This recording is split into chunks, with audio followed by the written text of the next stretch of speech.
nerds and nerdettes. It's Batman Marc with the Gilness. we are Nerds in a Bar.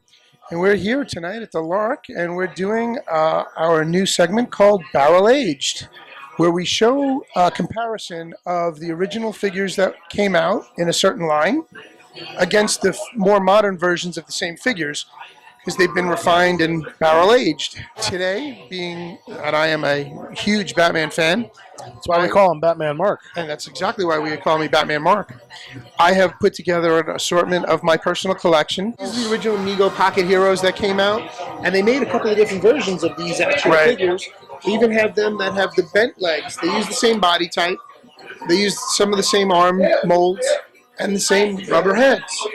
And then what they did was they changed the legs and they gave them more of a bend so that they could fit into the vehicles better, or they could pose them.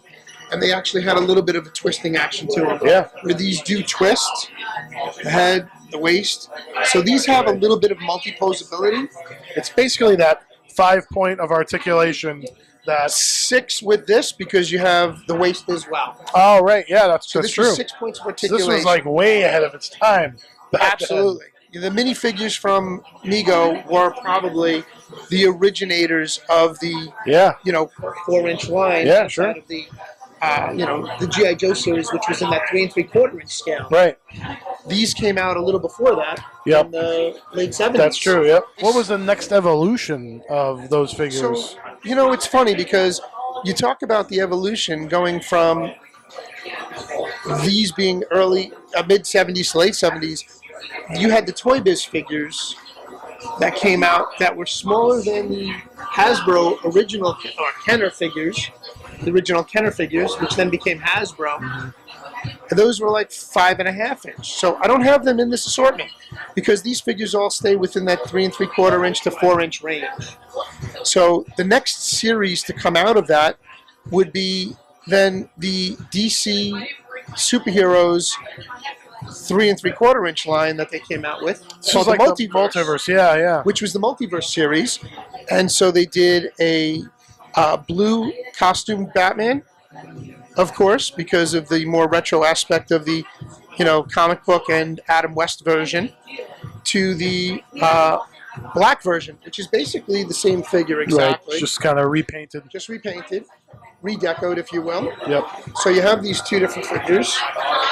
And what's nice about these is that they took it that next level that Mego just couldn't, because I don't think they wanted to spend the extra money on making elbows bend. Yeah, well, listen, back then you didn't really have that call for that. Like no one knew to even really ask for it or really want it. There wasn't a market for it. These action figures were more of a test of the market to see if they would even sell. Yes, they were. As a matter of fact, they did come out with a Batmobile from the TV show, 66 TV show. Very reminiscent of that. It is almost an identical replica of that, but in a very bulky, chunky kind of style. Yep. Whereas today, when you got, Mattel came out with their version of Batman, they did their version of it. They put out a really nice Batmobile that was spot on detail, because at that point, back in 2007, they originally had the scans from George Barris's original Batmobile. Right. This is the, I want to say, 2016 version. Okay. I want to say 2016. Right. And this must have been a thrill for you. Oh my God! When they went back to the retro, absolutely. Yeah. And I don't have it here yet because we haven't gotten it in, but I have already ordered it from Mezco. Right. You've got the Mezco, the 5 point, the 5 points. Yeah. Which are basically the reaction figures. Yep. And these stay in that reaction figure size. Right. So it's really interesting how they do that. Right. It's that 3 3/4 inch 1980s, late 70s feel. Exactly. And one other one I did want to point out, just because it's one of my favorites, is the 89 Batman here. Unmasked Michael Keaton, Bruce Wayne. I have the two movie figures kind of side by side. You've got the Christian Bale next to the Michael Keaton.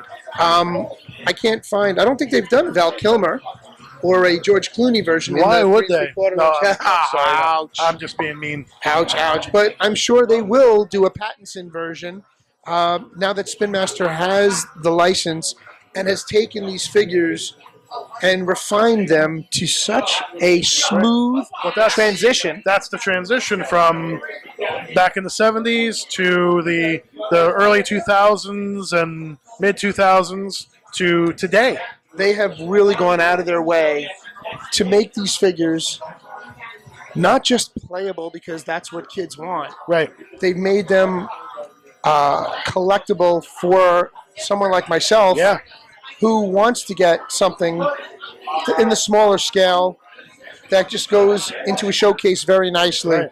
The detail. And you have collected all of them. And I have collected a lot of them. Not all of them, although I have tried. It's close. I'm close. I am close. I'd love to just sit down one day and just go through the list.